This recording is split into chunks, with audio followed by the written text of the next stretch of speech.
You know, it's really amazing the way people want you to be. I come to a little city to visit called Chicago, Illinois. Look at it. It is one of the most beautiful cities within the United States of America.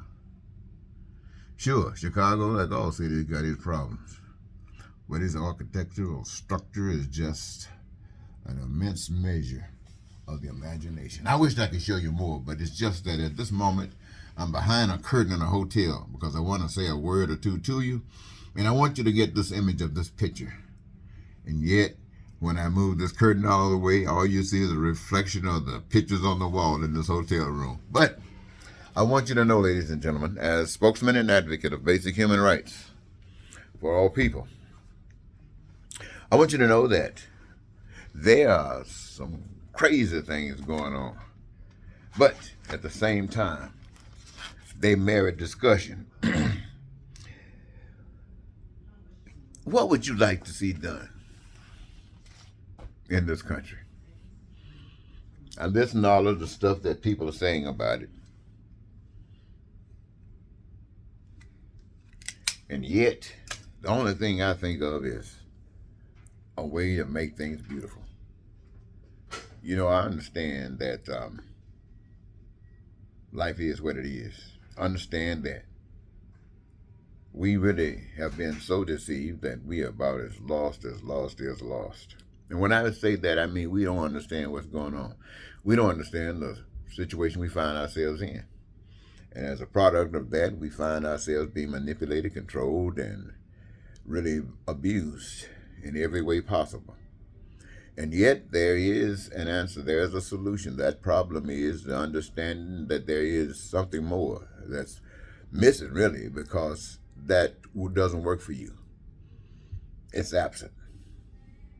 Everything works to a major degree or somewhat against you.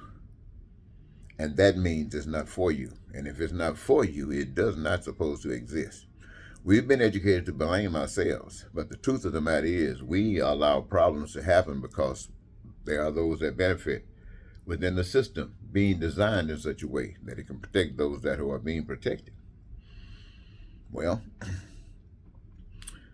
and they put out the front that they're trying to protect the system and protect you by putting up rules and regulations that others who violate will be punished while they themselves get away.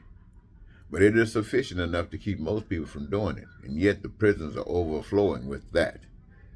Those who know the truth will recognize that punishment doesn't stop anything. Punishment comes after the fact. Punishment comes after the cancer's grown. Punishment comes after the cancer is taken over. But if you're dealing with the truth will show you how to prevent the cancer. And this is what we're talking about in a society where people suffer, a society where people have to go through all these different changes. The way to fix it is to correct it, not try to punish, not trying to put blame on this one or put blame on that one, but to fix the problem. And how do you fix the problem? By turning to the problem solver. What is that? That's the mind. That is the desire of the heart. That is the pureness of your love to fix it problem. And that is to make sure that those things that doesn't work for you, assume that they won't work for everybody else. And those things that will work for you, assume that they will work for everybody else. And so you look at others as you would have others look at you. And you recognize that all things that exist on this earth come from a power that has nothing to do with you and I, except that it is a natural thing. It's a natural fruition of the earth that has been made available for us to utilize in fulfilling the great needs of our imagination, so that those things that we imagine now exist in food and services, and that in such an abundance that none of us have to suffer lack thereof. And that being the case, we don't have to be ashamed of our teaching. And those who would lie to have their way, those who would believe in alternative truths to have their way, those that would cheat to have their way, those who would hate guns and go out and hate and kill people to have their way, those who just so evil is absolutely pathetic to have their way. Remember this, they weren't born that way. They were taught that way. They were trained that way. And so that which we call the worst of our society is a reflection of the worst of we the people. And there's no way for us to just sit back and try to condemn that as being such a this or such a that. The reality of it is though those things have been taught, they were built on some realities that were associated with it. And now for us to try to say we're concerned, really concerned, we remove all of those realities and make sure that that which is good for the gander is good for the goose. Nobody's suffering from anything, not you, not me, or any one of us, because we utilize our resources to make sure, not just the resources that God has given us, but that also of our minds, that make sure that everybody's protected. Everybody. Even those who hate us right now. Black folks, when you are hated, if you dealing with truth, you hate it because people taught to hate you. Now, some black people are taught to hate back, but that's not a problem solver. The solving of the problem is to knowing what's causing both ones to hate, and not only that, get rid of that, making sure that the white and the blacks smiling. Make sure that the white and the black, they don't have to live together if you don't want to, but that doesn't mean they hate each other. That don't mean that they can't stand each other, because many of them do live together. And it's nice to live. If you want to be a bouquet of flowers, that is fantastic. But if you want to be just known as a lily, then you hang out there in the field with the lilies. If you want to be known as a rose, then you hang out there in the thing with the rose. But if you want to be a bouquet, you're welcome. Both shades, shine, baby, shine.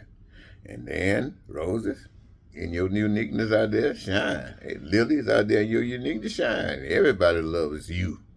Hey, yes, and everybody wants to be a part of you. So come on if you want to with the bouquet. Ladies and gentlemen, I want to take a moment to just end with this. I want to really say that when I come to Chicago, Chicago is one of the most beautiful cities that I've ever gone to. And what I really want to see happen to Chicago is I want Chicago to become more beautiful. I want no more buildings built in Chicago. No more buildings. If there's some building to be done, take it down south.